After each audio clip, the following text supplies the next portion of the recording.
Hello everyone, ট্রান্সলেশনের আরও একটি নতুন ক্লাসে সকলকে স্বাগত। যারা প্রথম থেকে ক্লাসটি দেখছো কোনোরকম স্কিপ না করে ক্লাসটি দেখতে থাকো। আশা করি ক্লাসটি খুবই হেল্পফুল হবে। বিশেষ করে পিএসসি ক্লার্কশিপ, মিসলেনিয়াস, WBPSI ও WBCS যেখানে ডেসক্রিপটিভ ইংলিশ আছে অর্থাৎ ট্রান্সলেশন আছে, সব ক্ষেত্রে কিন্তু উপযুক্ত ক্লাসটি। তো চলো আমরা প্রথমে যে লাইনটি দেখব সেটা হচ্ছে শিখ সম্প্রদায়ের প্রতিষ্ঠাতা মহাত্মা নানক 1869 খ্রিস্টাব্দে পাঞ্জাবে জন্মগ্রহণ করেন অর্থাৎ করিয়াছিলেন। যেহেতু আমরা পাস্টের কথা বলছি এই কারণে কিন্তু আমরা সিম্পল পাস্ট টেন্সে লিখব। তো এখানে সাবজেক্ট প্রথমে কে, তিনি হচ্ছেন মহাত্মা নানক। তো মহাত্মা নানক হচ্ছে এখানে সাবজেক্ট। আর তিনি কে ছিলেন? তিনি ছিলেন হচ্ছে শিখ সম্প্রদায়ের প্রতিষ্ঠাতা। তাহলে তার সম্পর্কে যেটা আছে, অর্থাৎ এখানে কিন্তু আমরা নাউন ইন অ্যাপোজিশন এটা ব্যবহার করব। নাউন ইন অ্যাপোজিশন এই গ্রামাটিক্যাল রুলস আমরা ব্যবহার করব। এই গ্রামাটিক্যাল রুলসের ক্ষেত্রে কি হয়, এই গ্রামাটিক্যাল রুলসের ক্ষেত্রে প্রথমে যার সম্পর্কে বলা হয় তার নাম এবং পরপর তার সম্পর্কে যে সমস্ত বিশেষণগুলো আছে সেগুলো আমরা যোগ করি। যেমন Mahatma Nanak the founder of Sikh community অর্থাৎ শিখ সম্প্রদায়ের প্রতিষ্ঠাতা। এরপরে আমরা ফাইনাল যেটা আছে অর্থাৎ ভার্ব দিয়ে ফাইনাল পার্ট আমরা যুক্ত করব। তো তারপরে আমরা একটা কমা বসালাম। এরপর ফাইনাল পার্ট হচ্ছে তিনি জন্মগ্রহণ করেছিলেন 1869 সালের পাঞ্জাবে। তো ওয়াজ বর্ন জন্মগ্রহণ করেছিলেন, এখানে কিন্তু আমরা প্যাসিভ ভয়েস ব্যবহার করছি, সেটা হচ্ছে সিম্পল পাস্ট টেন্সের, কারণ জন্মগ্রহণ করাটা কিন্তু আমরা প্যাসিভ ভয়েসে লিখি।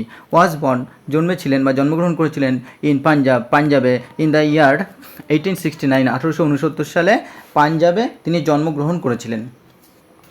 তো এই লাইনটাকে আমরা যদি অল্টারনেটলি লিখি কীভাবে লিখব? মহাত্মা বা এখানে আমরা কিন্তু বলতে পারি যে সেন্ট নানক, অথবা আমরা বলতে পারি সেজ নানক অর্থাৎ মহাত্মা বা মহামুনি, বা আমরা বলতে পারি রিভার্ড অর্থাৎ শ্রদ্ধেয় ব্যক্তি যিনি, রিভার্ড পার্সন নানক দ্য ফাউন্ডার। তো ফাউন্ডার হচ্ছে প্রতিষ্ঠাতা, আমরা বলতে পারি স্ট্যাবলিশার, বা আমরা বলতে পারি ইনিশিয়েটর প্রতিষ্ঠাতা, বা আমরা বলতে পারি কি অরিজিনেটর। তিনি কি করেছিলেন? শিখ সম্প্রদায় বা শিখ ধর্মকে প্রতিষ্ঠা করেছিলেন। তাহলে এই যে কমিউনিটি বা আমরা এটাকে কিন্তু গ্রুপ বলি, কি শিখ কমিউনিটি বা শিখ গ্রুপ বা শিখ সোসাইটি স্ট্যাবলিশ করেছিলেন অর্থাৎ প্রতিষ্ঠা করেছিলেন তিনি। আর কোথায় জন্মগ্রহণ করেছিলেন? এটা তিনি জন্মগ্রহণ করেছিলেন পাঞ্জাবে এবং 1869 খ্রিস্টাব্দে। তো চলো আমরা পরের বাক্যটি লক্ষ্য করি। আর অবশ্যই তোমরা কিন্তু এই সমস্ত সিনোনিমস বা এক্সট্রা ওয়ার্ড লিখে নেবে, এগুলো কিন্তু ট্রান্সলেশন পাওয়ারকে ভীষণভাবে বাড়িয়ে দেবে তোমাকে। চলো পরের বাক্যটি হলো তিনি জাতিতে ক্ষত্রিয়, অর্থাৎ তিনি জাতিতে ছিলেন। এখানে ছিলেন কথাটা কি সাইলেন্ট আছে, তো সাইলেন্ট থাকার কারণে আমরা ট্রান্সলেশনের সময় আমরা ধরে নেব, কারণ ভার্ব ছাড়া আমরা জানি কোনো সেন্টেন্সই সম্পূর্ণ নয়, ভার্ব ছাড়া কোনো সেন্টেন্স হয় না। তো এই ক্ষেত্রে আমরা সাবজেক্ট বসালাম হি ওয়াজ, এখানে অক্সিলারি ভার্বই কিন্তু মেন ভার্বের কাজ করছে। এই যে ওয়াজটা ছিল সাইলেন্ট, হি ওয়াজ এ ক্ষত্রিয়, কী ছিলেন? অবজেক্ট, এ ক্ষত্রিয় বাই কাস্ট, অর্থাৎ তিনি জাতিতে ছিলেন ক্ষত্রিয়। আর ক্ষত্রিয় কাদেরকে বলা হয় আমরা জানি, according to the historical description বা according to the historical writings আমরা জানি ক্ষত্রিয় হচ্ছে যারা কিনা ওরিয়র ক্লাসের হয়। কি ওরিয়র ক্লাস, অর্থাৎ যারা রাজার সেনাবাহিনীতে যারা ফ্রন্টে গিয়ে যুদ্ধ করতো তাদেরকে ক্ষত্রিয় বলা হতো। তো হি ওয়াজ ক্ষত্রিয় বাই কাস্ট, অর্থাৎ সম্প্রদায়ের দিক থেকে বা জাতির দিক থেকে তিনি ছিলেন কি যোদ্ধা শ্রেণীর বা ক্ষত্রিয়, বা এই কাস্টকে আমরা বলতে পারি বাই সোশ্যাল ক্লাস অর্থাৎ সামাজিক শ্রেণীর দিক থেকে, বা আমরা বলতে পারি কমিউনিটি, সম্প্রদায়ের দিক থেকে কমিউনিটিও ব্যবহার করা যায়, বাই কমিউনিটি বা বাই সোশ্যাল ক্লাস। তো অবশ্যই তোমরা এগুলো লিখে নেবে। চলো পরের বাক্যটি লক্ষ্য করি। পরের বাক্যটি আছে অতি শৈশবকাল হইতেই তিনি ধর্মপ্রাণ ও পরোপকারী ছিলেন। তাহলে কি প্রথমে আমরা লিখি, বাংলার ক্ষেত্রে আমরা যখন ইংলিশে লিখি তখন কিন্তু আমরা সাবজেক্ট প্রথমে বের করব, তারপরে বাংলাতে আমরা যেটা ভার্ব লিখি ইংলিশে কিন্তু সেই সাবজেক্টের পরে ভার্ব চলে আসে। কেমন? প্রথমে এখানে আমরা আছি অতি শৈশবকাল হইতেই, তো এইটুকু আমরা প্রথমে লিখে নেব, তারপরে তিনি থেকে শুরু করব। তো কি ফ্রম আর্লি চাইল্ডহুড, অর্থাৎ অতি শৈশব থেকেই তিনি হচ্ছে সাবজেক্ট, হি ওয়াজ তিনি ছিলেন কি ধর্মপ্রাণ ও পরোপকারী। এবার তিনি, এটা ছিলেনটা লাস্টে আছে, এটাকে কিন্তু আমাদের সাবজেক্টের পাশে নিয়ে আসতে হবে অ্যাকর্ডিং টু দ্য রুলস। তো এখানে অক্সিলারি ভার্বই মেন ভার্বের কাজ করছে। হি ওয়াজ ডিভোট ধর্মপ্রাণ ছিলেন অ্যান্ড কাইন্ড হার্টেড, এবং পরোপকারী বা দয়ালু ছিলেন, কাইন্ড হার্টেড।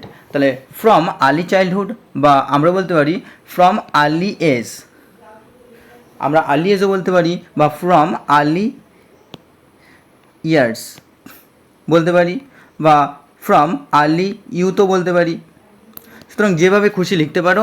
হি ওয়াজ ডিভোট, অর্থাৎ ধর্মপ্রাণ ছিলেন তিনি, বা ধার্মিক টাইপের ছিলেন তিনি, বা হি ওয়াজ রিলিজিয়াসও বলতে পারি, হি ওয়াজ রিলিজিয়াস, বা হি ওয়াজ পায়াস বলতে পারি আমরা, বা হি ওয়াজ স্পিরিচুয়াল। আর কাইন্ড হার্টেড অর্থাৎ দয়ালু, বা এটাকে আমরা কিন্তু জেনারাস বলতে পারি, জেনারাস, দয়ালু ছিলেন, বা আমরা বলতে পারি বিনিভোলেন্ট ছিলেন, পরোপকারী ছিলেন। তো অবশ্যই কিন্তু তোমরা এগুলো লিখে নেবে। তো চলো আমরা পরের বাক্যটি লক্ষ্য করি। পরের বাক্যটি আছে, তাহার পিতা অর্থাৎ তার পিতা আর্থিক অবস্থা সচ্ছল ছিল না, ভালো ছিল না। সচ্ছল বলতে সেখানে ইকোনমিক্যাল ডিফিকাল্টিস ছিল, ভালো ছিল না। তো তাহার পিতার, এখানে হচ্ছে সাবজেক্ট হচ্ছে হিজ ফাদার্স, তার পিতার financial condition, his father's financial condition. তো এই পুরোটাই হচ্ছে কি সাবজেক্টের কাজ করছে, এখানে ওয়াজ মেন ভার্বের কাজ করছে। আর নট স্টেবল, তাহলে কি his father's financial condition was not stable, অর্থাৎ সচ্ছল ছিল না।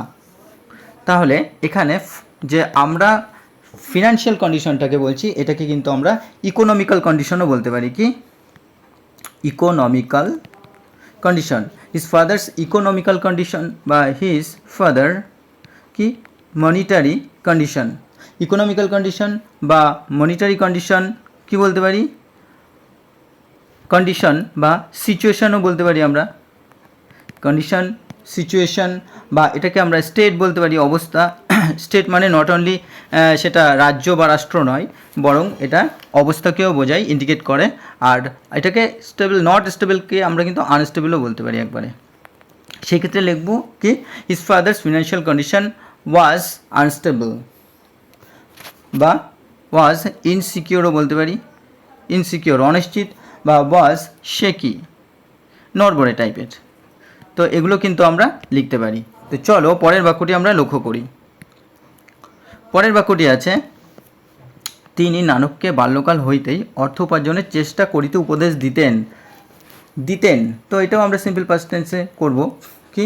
আর এটা যেহেতু পাস্ট টেন্সে আমরা রেগুলার অর্থাৎ একটা হ্যাবিচুয়াল ওয়ার্ককে বোঝাচ্ছি, হ্যাবিচুয়াল। তো হ্যাবিচুয়াল ওয়ার্কের ক্ষেত্রে কি দিতেন, আমরা তখন কিন্তু ইউজ টু এর ব্যবহার করি।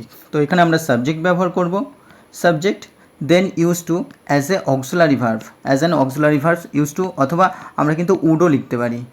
তাহলে হি ইউজ টু বা উড, যেটা তিনি রেগুলারলি বা প্রায় দিয়ে থাকতেন। আর অ্যাডভাইস হচ্ছে ভিওন, আমরা ইউজ টুর পরে ভিরন ব্যবহার করি, বা উডের পরে কিন্তু আমরা ভিওন ব্যবহার করি, অর্থাৎ ভার্বের 1 নম্বর ফর্ম ব্যবহার করি। তো হি ইউজ টু অ্যাডভাইস, তিনি উপদেশ দিতেন, নানককে উপদেশ দিতেন, অবজেক্ট, ফ্রম ইয়াং এজ, অর্থাৎ ছোটোবেলা থেকেই তাকে বা বাল্যকাল থেকেই তাকে কী করতেন, উপদেশ দিতেন।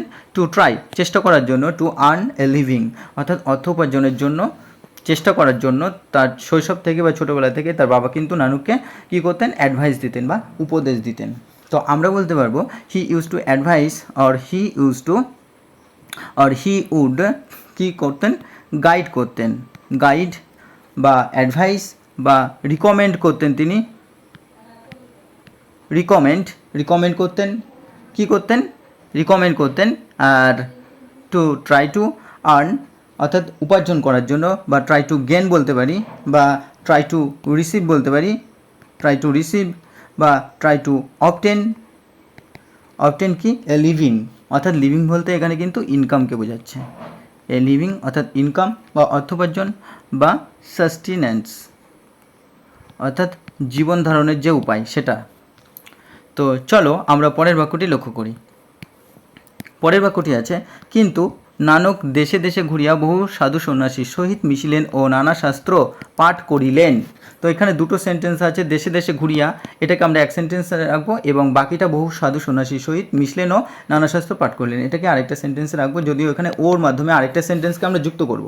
তো কিভাবে, বাট কিন্তু Nanak travelled, Nanak subject, travelled V2, Nanak travelled two many places, অর্থাৎ নানা দেশে, টু মেনি প্লেসেস বা টু মেনি কান্ট্রিজ কিন্তু এখানে বলা যায়, নেশনস বলা যেতে পারে বা কান্ট্রিজ বলা যেতে পারে, many countries met numerous saints and ascetics, এবং সাক্ষাৎ করলেন। তো এটা কিন্তু নানক সাক্ষাৎ করলেন, অর্থাৎ এখানে V2 আরেকটা সেন্টেন্স যুক্ত করা হচ্ছে কমার মাধ্যমে। তো নানক মেট এ নিউমারাস বা মেনি, কি মেনি সেন্টস বা মেনি সেজেস বা মেনি মংস হচ্ছে সন্ন্যাসী যারা, সেন্টস বা আমরা বলতে পারি সেজেস বা মংস, বা আমরা বলতে পারি কি হোলিম্যানও বলতে পারি আমরা, বা আমরা বলতে পারি স্পিরিচুয়াল লিডার্স, তাদের সাথে সাক্ষাৎ করলেন। অ্যান্ড অ্যাসেটিক্স, এবং যারা সাধু সন্ন্যাসী আছে, অর্থাৎ হারমিটস আছে, যারা হারমিটস সন্ন্যাসী, বা এখানে মংসও ব্যবহার করা যেতে পারে, মংস, বা আমরা এখানে কি এখানে কিন্তু আমরা রিনানসিয়েন্টস ব্যবহার করতে পারি, রিনানসিয়েন্টস যারা মোক্ষ লাভে সহায়তা করে। তো অ্যান্ড স্টাডিড, অর্থাৎ এবং পড়াশোনা করলেন। তিনি কি পড়াশোনা করলেন? ভেরিয়াস স্ক্রিপচার্স বা যেটাকে আমরা বলি হোলি টেক্সট, অর্থাৎ অনেক পবিত্র গ্রন্থ তিনি পড়াশোনা করলেন, বা আমরা বলতে পারি স্যাক্রেড রাইটিংস পবিত্র ধর্মগ্রন্থ, বা আমরা বলতে পারি রিলিজিয়াস বুকস। তো এগুলো তোমরা অবশ্যই লিখে নিও।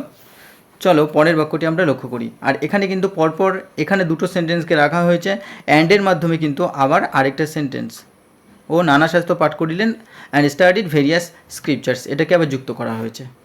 তো চলো পরের বাক্যটি লক্ষ্য করি। পরের বাক্যটি আছে, এই সমস্ত আলোচনার ফলে তিনি বুঝিলেন ঈশ্বর এক। তো কি তাহলে থ্রু অল দিস ডিসকাশনস, অর্থাৎ এই সমস্ত আলোচনার মাধ্যমে তিনি কি বুঝলেন? Through all this discussions he realised বা হি